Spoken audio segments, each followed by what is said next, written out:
Comment augmenter de façon durable la productivité du manioc dans les exploitations familiales, d'améliorer la qualité du manioc et produits dérivés en permettant une meilleure intégration au marché? La question était au cœur de cette réunion du comité recherche-développement tenue ce 29 août à Brazzaville.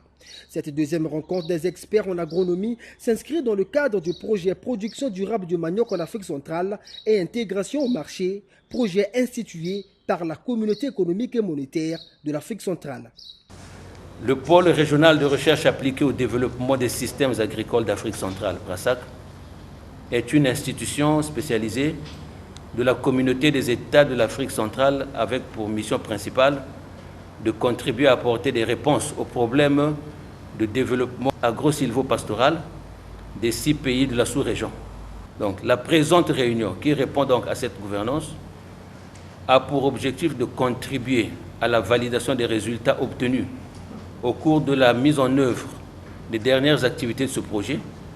Diversité des variétés de manioc, amélioration de la production du manioc par l'intégration des plantes fixatrices d'azote en association, autant de thématiques qui ont été développées au cours de cette réunion, dont les résultats aboutiront au développement de la filière manioc au Congo. Cette réunion constitue la dernière phase de la mise en œuvre du projet manioc ayant abouti à la mise au point d'un certain nombre de solutions visant à améliorer la productivité et la compétitivité du manioc dans notre pays.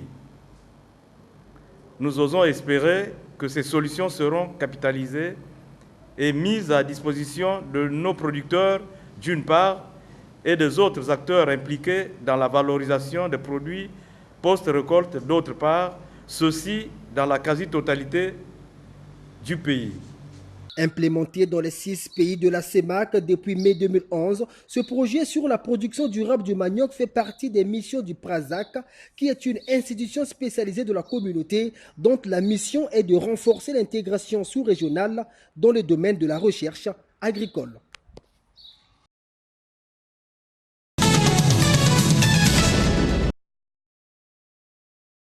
Les travaux d'aménagement de l'école primaire de Soumouna, située dans la sous-préfecture de Kinkala, dans le Poul, ont été lancés officiellement ce mercredi par l'association Hop Congo de Gildas Mayela. Il s'agit de 2 bâtiments disposant chacun 2 salles de classe qui seront reconstruits grâce aux fonds récoltés en novembre dernier par le Téléthon organisé en faveur de quelques infrastructures de ce département détruites pendant le conflit armé. La première édition avait été dédiée au département du Poul. De prime abord, réhabiliter, construire et équiper l'école primaire de Voula. Et donc aujourd'hui, toujours dans cet esprit, nous nous retrouvons ici à Soumouna. Dans la réhabilitation, nous avons trouvé des acquis ici de l'existant. Nous avons 2 bâtiments comprenant un bureau pour le directeur et 4 salles de classe, ainsi qu'un bâtiment comprenant 2 appartements pour le personnel enseignant. Donc nous allons réhabiliter l'existant que nous avons trouvé et ensuite construire un nouveau bâtiment de 2 salles de classe pour éviter le mélange de cycles. Parce que vous avez des salles de classe où il y a le C1 et le CE2, CP1, CP2. Pour nous, ça n'a pas de sens. À terme, c'est de voir ces enfants revenir à Soumouna. Et c'est l'occasion donc de dire merci à la présidente de la fondation Congo Assistance qui n'a pas hésité, comme à Voula, à nous aider pour Soumouna. Il faut dire merci au président de la fondation Génération à venir qui n'a pas hésité à nous accompagner, comme à Voula, pour Soumouna. Le chef de village s'est dit satisfait du lancement des travaux d'aménagement de cette école primaire. Je suis tellement très satisfait de ces travaux parce que l'école là a vraiment été détruite. Oui, si vous voyez comme ça, bon, à l'intérieur c'est déjà brûlé, c'est brûlé. Donc c'est impossible que les élèves fréquentent là-dessus. Mais là, vraiment, nous avons eu un partenaire qui doit nous aider. Donc je serai content, satisfait de tout ce qui va se passer ici. Signalons que la durée d'exécution de ces travaux de l'école primaire de Soumouna, lancée ce mercredi, dureront 1 mois, a indiqué le coordonnateur de Hop Congo. Je me permets très respectueusement de m'adresser au président de la République en prologue à mon propos liminaire relatif à la présente conférence de presse consacrée essentiellement à la question suivante. Où va notre pays? La question sur l'avenir de la République du Congo se trouve au cœur des préoccupations des partis de l'opposition congolaise. Où va le Congo après 59 ans d'autonomie? Cette interrogation posée au lendemain de l'adresse de Denis Sassou Nguesso à la nation le 14 août dernier est l'émanation de la désolation de cette obédience politique qui pense que le discours du chef de l'État a démontré son impuissance à résoudre les vraies questions de la République. Sous nos yeux, se consume inexorablement en vaines paroles et en vains espoirs. L'État protecteur de tous, l'État répartiteur équitable des richesses. Il s'agit de l'impuissance de l'État, de l'approche de sortie de crise économique soutenue par le gouvernement, de l'incompréhensible attitude du président de la République face à la concorde nationale. Devant plus d'une dizaine de partis politiques affiliés à cette opposition constitutionnelle, Pascal Tsatsi Mabiala pense qu'en n'ayant pas parlé de lutte contre les antivaleurs, le président de la République venait d'encourager ses proches au vol, au pillage et au détournement des deniers publics. Le thème d'antivaleurs, pourtant à la mode depuis 2009, vient d'être retiré de la communication du chef de l'État. Cette reculade du président de la République renvoie un message pour le moins hallucinant. Voler, voler, piller, piller, détourner, détourner. Il ne vous arrivera rien tant que je suis président de la République et tant que vous appartenez à ma famille politique, à condition de ne pas porter atteinte à la sûreté intérieure de l'État. Autre point touché par le chef de file de l'opposition congolaise, les élections de 2021 et le conflit dans le département du Poul. Des sujets auxquels l'opposition émet des sérieuses inquiétudes quant à la tenue des scrutins électoraux à venir, mais aussi quant à l'issue de la guerre du Poul. Après avoir bénéficié de la mesure qui levait les poursuites judiciaires contre lui, le pasteur Ntoumi, l'un des belligérants, est toujours dans la nature. Il s'installe donc un doute sur l'issue de cette guerre.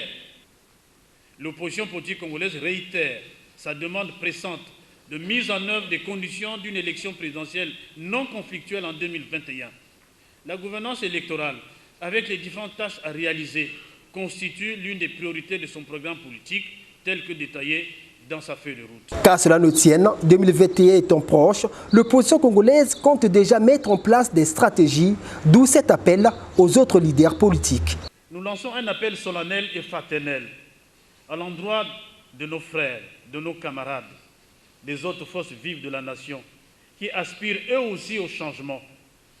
Particulièrement, nous invitons nos camarades des autres plateformes de l'opposition au dépassement pour que nous regardions ensemble la question de la gouvernance électorale. Elle est capitale aujourd'hui. Les différentes approches ne sauraient constituer des obstacles à l'aboutissement du combat commun, celui de l'alternance démocratique.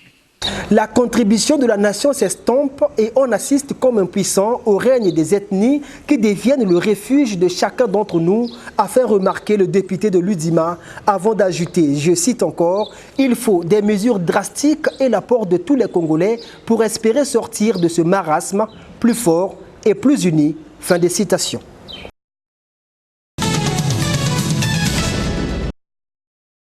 L'artiste musicien Fernand Milondou, pour les intimes et les mélomanes Fernand Mabala, décédé le 4 août dernier en France, a été porté en terre ce 28 août au cimetière de Macampagne à Brazzaville. Peu avant son enterrement, le gouvernement de la République, les artistes musiciens, les sapeurs et les mélomanes de la musique congolaise lui ont rendu un hommage digne de son rang d'artiste à l'esplanade de la préfecture de Brazzaville.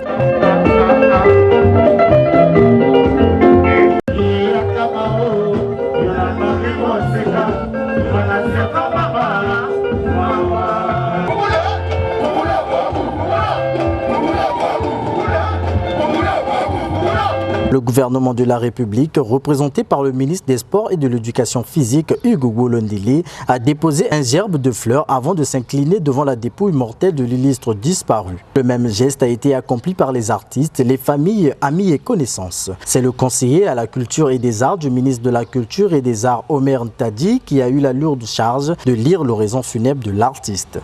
Le passage de Fernand Mabala sur la terre congolaise a été une belle parenthèse dans l'histoire de notre musique.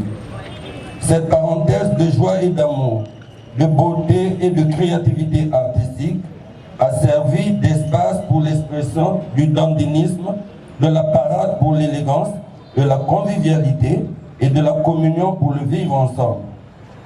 Chacune de ces chansons était une interpellation, un message moralisateur, une révélation de sa vie, une scène de vie courante. Dieu a donné, Dieu a repris. C'est sur ces mots qu'Exaucé Milandou, fille de Fernand Mabala, a rendu un hommage à son père avant de remercier le président de la République et son gouvernement. La famille Milandou, par ma voix, saisit cette occasion solennelle pour remercier sincèrement le président de la République du Congo, le gouvernement, sans oublier la mutuelle des musiciens congolais, la diaspora congolaise et tous ceux qui ont apporté leur soutien multiforme en vue du bon déroulement des obsèques de l'illustre disparu. À vous tous ici présents, il n'y a pas de mots pour vous dire à quel point votre témoignage d'affection nous a touchés, car il est réconfortant de se sentir soutenu lorsqu'on traverse des moments douloureux. Je termine mes propos en disant que Dieu a donné, Dieu a repris, ainsi va la vie. Ceux qui l'ont connu n'ont pas tari de témoignages. Mon petit s'en est allé. Vous savez, lorsque vous perdez quelqu'un, ce n'est pas un honneur, c'est un malheur. C'est pourquoi ici nous sommes rassemblés pour déplorer son absence qui sera comme de toujours. C'est une messe de requiem pour le repos de l'âme du grand Mumba Funeur qui a bouclé la cérémonie de l'un des leaders de la rumba congolaise.